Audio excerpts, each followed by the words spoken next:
guys, if you guys, you see him, you have your fun, but honestly, a million times over, I see him, and it's just like the first time I'm seeing him as a fan. I sit there and I'm just like listening to him, just blah, blah, blah, blah, blah, talking away. You're not paying attention. Oh, yeah, I'm recording it. And honestly, he'll tell you for the... I'm not going to rescue you. You keep talking. I'm not going to interrupt until you run down and they've all left the studio. People ask me all the time, you know, what's going to happen with this? How are we going to get enough of Stan? For the last almost 3 years, I don't know where you went to, but my buddy's been recording everything he does.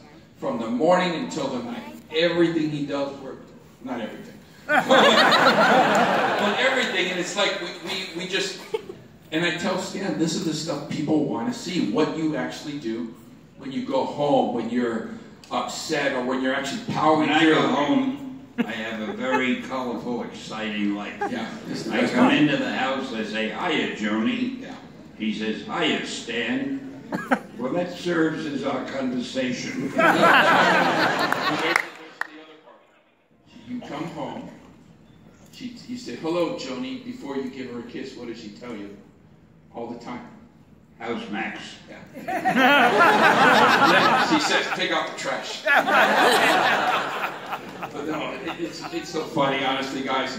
It'll be coming out. I'll have it on some kind of YouTube channel, but honestly, for the last 3 years, 4.5 years maybe, we've been recording everything. And one funny moment, he'll tell you, when we went to go see one of the Iron Man movies, we're in a part of the theater, and it's him and his daughter, me, and another guy.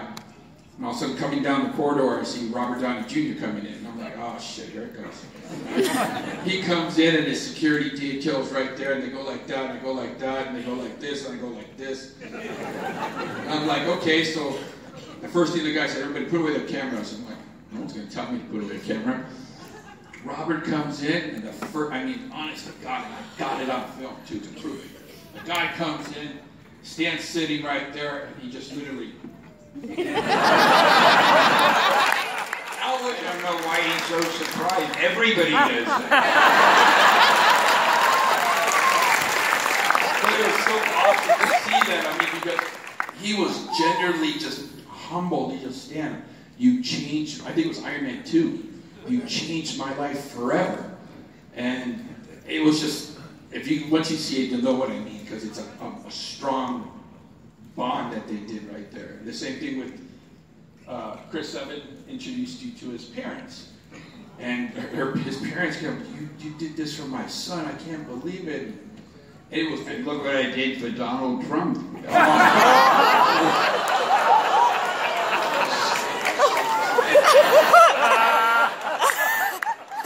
Hey, you something funny is another thing. And it's not that listen. We're coming in from a show. We're landing in Van Nuys, and then the pilot said we might be delayed because of some reason. I'm like, okay, whatever. The next thing you know, the guy says, oh, we got full clearance. We go in. We land, and I'm like, what's the big deal? And we see all these black cars all over the place, people just hanging out. Like, oh shit, what's really going on here? It was Hillary Clinton. She's right there, and all of a sudden, I asked the pilot, why did they just make us wait and let her take off? And the pilot says, no, because what's it called? Tower. The tower, the guy in the tower. He says, no, I'm not a fan of hers, I'm a fan of Stan's.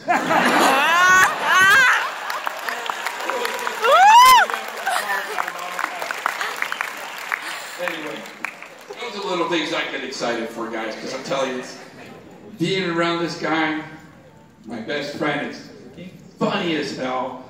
Anyway, I can go on. Let's go. We don't even like each other. No. Let's go to the next. Stanley, it's an honor to ask you this question, but if you were to have your very own chain restaurant, I mean Marvel something, the Arches, what would be meal number one, your favorite? If you were to make your own restaurant, what would be the first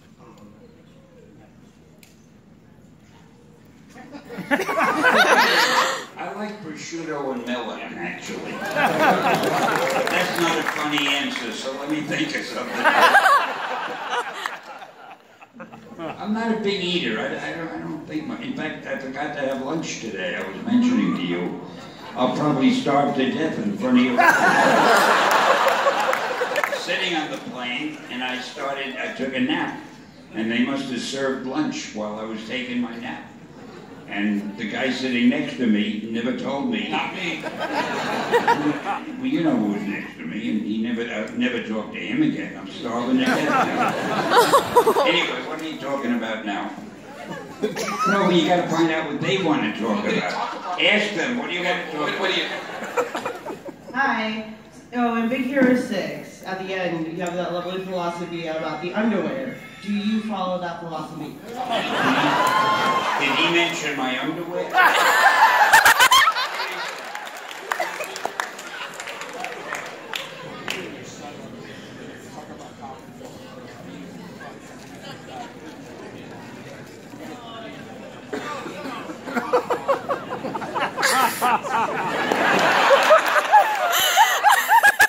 I don't give that much thought to my underwear.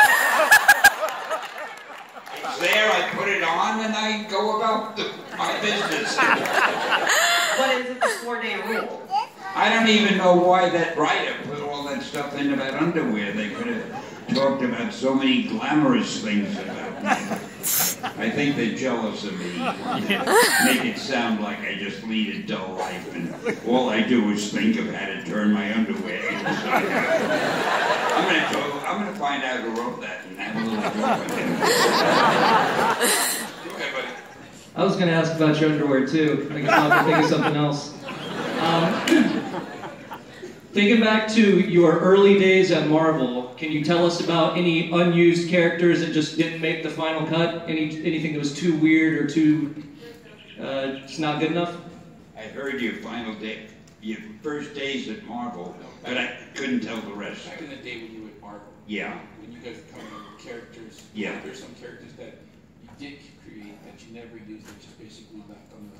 No, everybody I created I used because I'm not going to let anything go to waste. In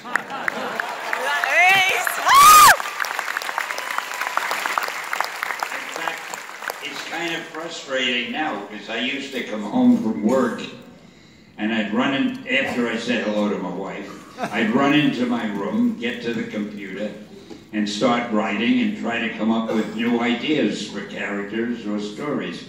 I don't do that anymore, and I kind of miss it, I think.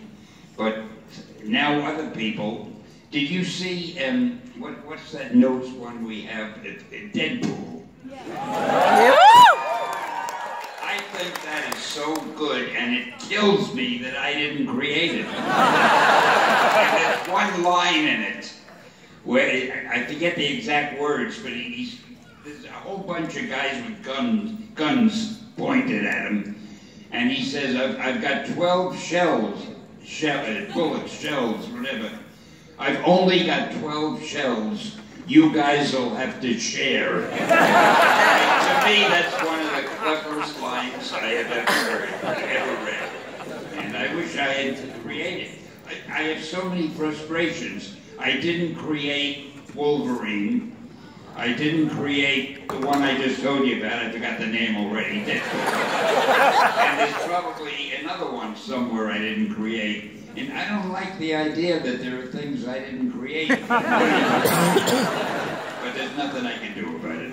Thanks. I also wanted to say you were great in Trial of the Incredible Hulk in 1989.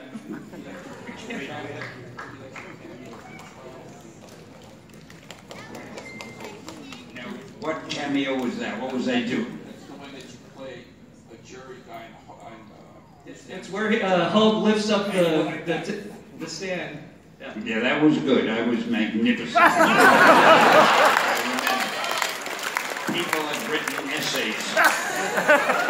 Learned reports. right over here. Does that mean you finished with him? Yeah. Hi. So I am a young digital artist, and I'm an aspiring... Hold it. She's a what? Okay, go ahead. And I'm also an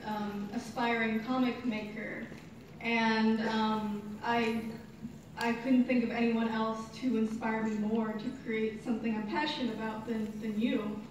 I've looked on Google, I couldn't just find anything more inspiring than you, Mr. Lee. So what advice can you give me to make amazing comics such as yours? That is the toughest question that anybody could ever ask me. People ask for advice in writing, and I really don't know how to give that. The only a tip, if you call it a tip, I have never written for other people. In other words, I never write a story and say, gee, I think that people from 25 to 40 would love this story, or teenagers would love this story, or minority people would love this story. I always write a story that I